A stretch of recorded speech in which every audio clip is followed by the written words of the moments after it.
आसीतोऽक्षरं ब्रह्म भगवान् पुरुषोत्तमः जनो जानन्निदं सत्यम उच्यते भवबंधना।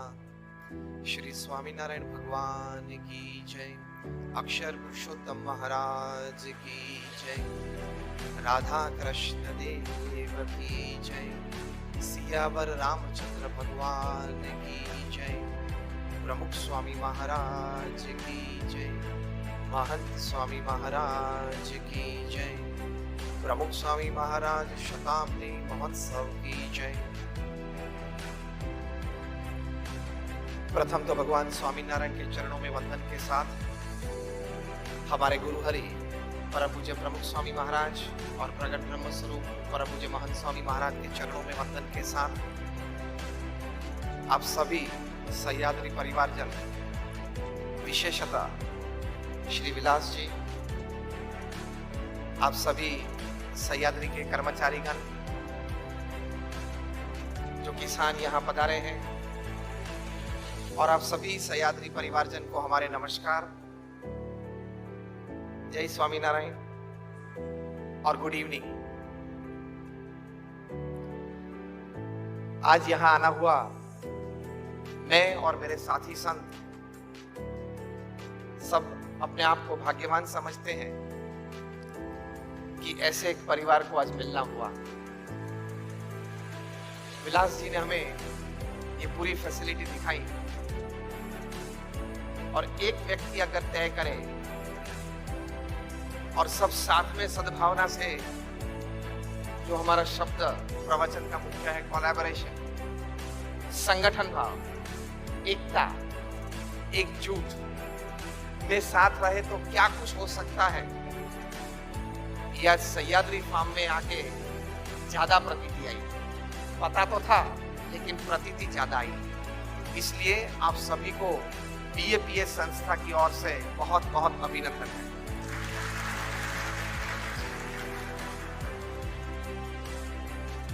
एक व्यक्ति ने, विलास जी ने एक नेम ली, अच्छी पढ़ाई की, मास्टर्स तक की एजुकेशन प्राप्त की, और एक विचार आया कि जब तक किसान अपनी जो खेत की पैदाश है वो खुद लेके बाजार में जाएगा, खुद ही सब कुछ करने का प्रयत्न करेगा, या तो खुद ही सब कुछ करना पड़ेगा, तब तक उसका विकास नहीं हो सकता। एक ऑर्गेनाइज सिस्टम चाहिए, टेक्नोलॉजी चाहिए, एक इंफ्रास्ट्रक्चर चाहिए किसान को मदद करने के लिए। Am I right? तो एक अच्छी तरह से एक सिस्टम यहाँ तय की गई। विकास भी होगा और विकास के साथ प्रॉस्पेरिटी, जिसको हम समृद्धि बोलते हैं, वो भी आएगी। एक इंटीरियर रीजन में, एक गांव प्रदेश में एक ऐसी संस्था खड़ी करना, इतने सारे लोगों को रोजगार की एक अपॉर्चुनिटी देना, और इतने सारे किसान, इतने 12,000 जो यहाँ सह्याद्री से जुड़े हुए हैं, इतने सारे किसान को साथ में लेकर चलना, वो एक बड़ी कामयाबी है। इसके लिए विशेषतः हम विलास जी को भी बहुत अभिनंदन देते हैं।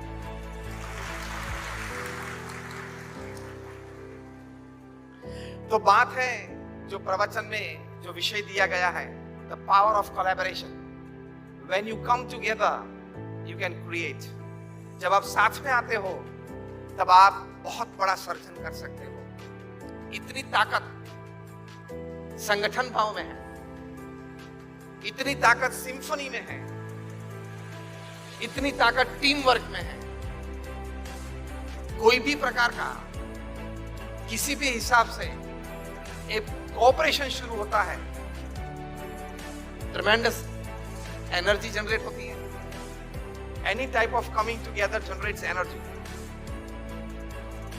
Any type of coming together, it generates energy, it generates positivity, it generates work, it generates prosperity, it generates growth and all success in life. Am I right? तो इतनी ताकत है इसमें। और मैंने पूछा विलास जी से कि कि आपके एम्प्लॉइज में ग्रेजुएट या ग्रेजुएट से परे कुछ पढ़े हुए हैं? वे कितने हैं? तो बताया कि 70 से 80% यहाँ ग्रेजुएट या ग्रेजुएट से आगे पढ़े हुए हैं। ये भी एक बहुत बड़ी बात है। तो कोलैबोरेशन से क्या हो सकता है, हम जो मुख्य विषय की चर्चा करने जा रहे हैं, कि एक व्यक्ति से कुछ हो सकता है, दो व्यक्ति साथ में आए तो कुछ ज्यादा हो सकता है, तीन व्यक्ति साथ में आए तो कुछ बेहतरीन हो सकता है, चार व्यक्ति साथ में आए तो सिद्धि की सीढ़ियां शुरू हो जाती है, और फिर जैसे जैसे ज्यादा लोग साथ में आए सभी की तरक्की होती है, प्रगति होती है, सफलता की ओर आप चल सकते हो। कोलैबोरेशन में जबरदस्त शक्ति है, कोलैबोरेशन में जबरदस्त पावर है। तो आप सभी ने भी महसूस किया होगा कि अगर आप यहाँ सह्याद्री फार्म अगर नहीं होता तो आप में से कहीं को यहाँ गांव में से शहर को जाना पड़ता, शहर में कोई नौकरी ढूंढने के लिए जाना पड़ता, आपको यहाँ अपने गांव में अपने गांव के विकास के लिए कुछ भूमिका अदा करने का ये एक मौका यहाँ बैठे जो मिला, वो ये कोऑपरेटिव सेक्टर यहाँ खड़ा हुआ, और हमने आज बधाई भी दी है, इच्छा भी व्यक्त की है और प्रार्थना भी की है कि सह्याद्री फार्म की जो ब्रांड वैल्यू है वो एक दिन अमूल के बराबर होनी चाहिए।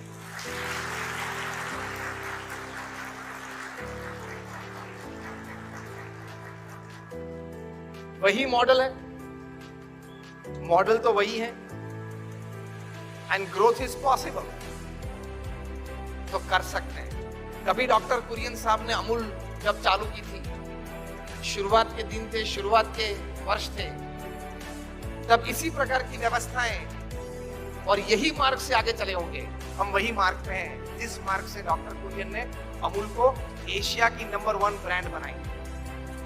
तो हम भी कर सकते हैं। If somebody can do, can I do? Yes or no?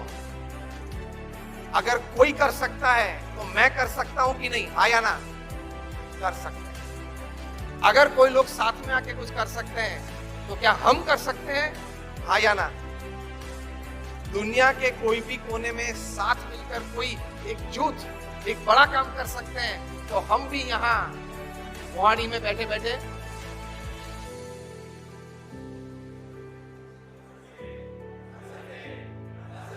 कर सकते हैं। The power of collaboration. एक अच्छा प्रसंग आपसे शेयर करना है कि जब कोलैबोरेशन आता है, टीम वर्क आता है, जो हर क्षेत्र में चाहिए, कोई भी क्षेत्र आप ले लो, वहां जब टीम वर्क आता है, कोलैबोरेशन आता है, साथ में रह के काम करना है, वो एक निर्णय होता है। एक दूसरे की एनर्जीज शेयर होती है, एक दूसरे की टैलेंट्स पुल इन होती है, एक दूसरे का अनुभव, एक्सपीरियंस जब साथ में मिलता है,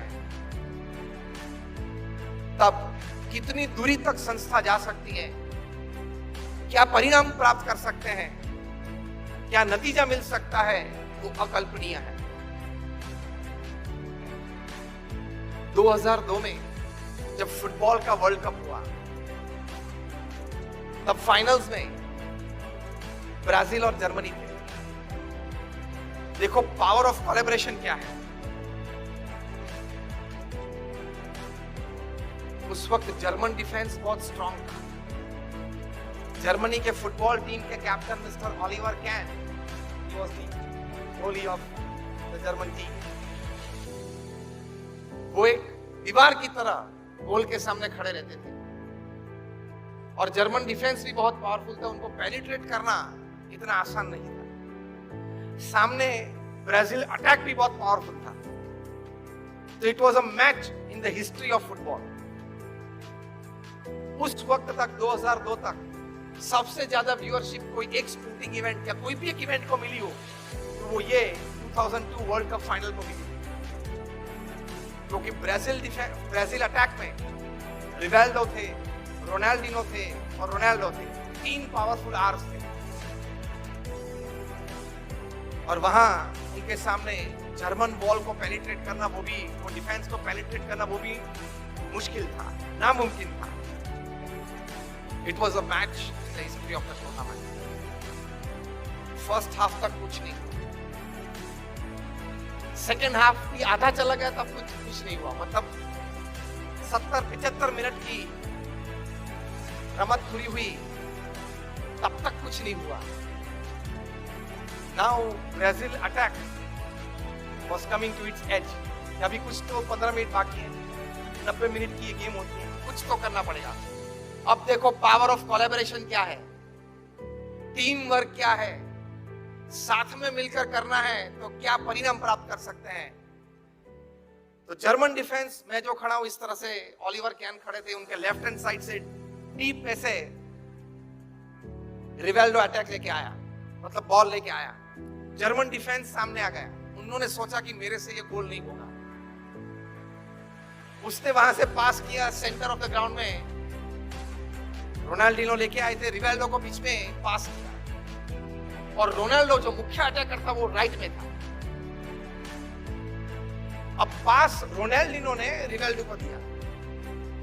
अब रिवेल्डो ने अपनी बुद्धि, अपना अनुभव दोनों का इस्तेमाल करते हुए देखा कि पूरा जर्मन डिफेंस सेंटर की ओर दौड़ रहा है और पता चला कि अगर मैं गेंद को टच करूं या कोई भी करामत करूं मैं गोल नहीं कर पाऊंगा।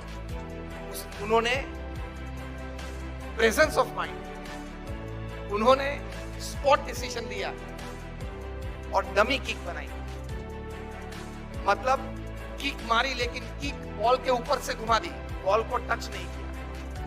बॉल के ऊपर से घुमाई तो पूरा जर्मन डिफेंस जो बहुत क्लोज था वो घूम गया, क्योंकि शायद बॉल फेस पे ना आ जाए इसलिए घूम जाते हैं फ्री किक में, घूम गए। मतलब उनकी आंखें गेंद पर नहीं रही और बॉल सीधा राइट को रोनाल्डो के पास पहुंच गया और करीबन 100 फीट के डिस्टेंस से रोनाल्डो ने शूट किया और गेंद सीधी गोल पोस्ट में आई।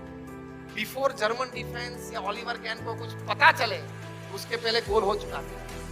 The power of collaboration, the power of getting united to work. लेकिन ये दोनों पावर कहां से आते हैं? जब आप एक टीम प्लेयर बनते हो, व्यक्तिगत इच्छा कम कर देते हो, व्यक्तिगत तमन्नाएं को दबा देते हो और टीम की सोचते हो, सभी की सोचते हो, तभी ये संभव है, वरना ये संभव नहीं।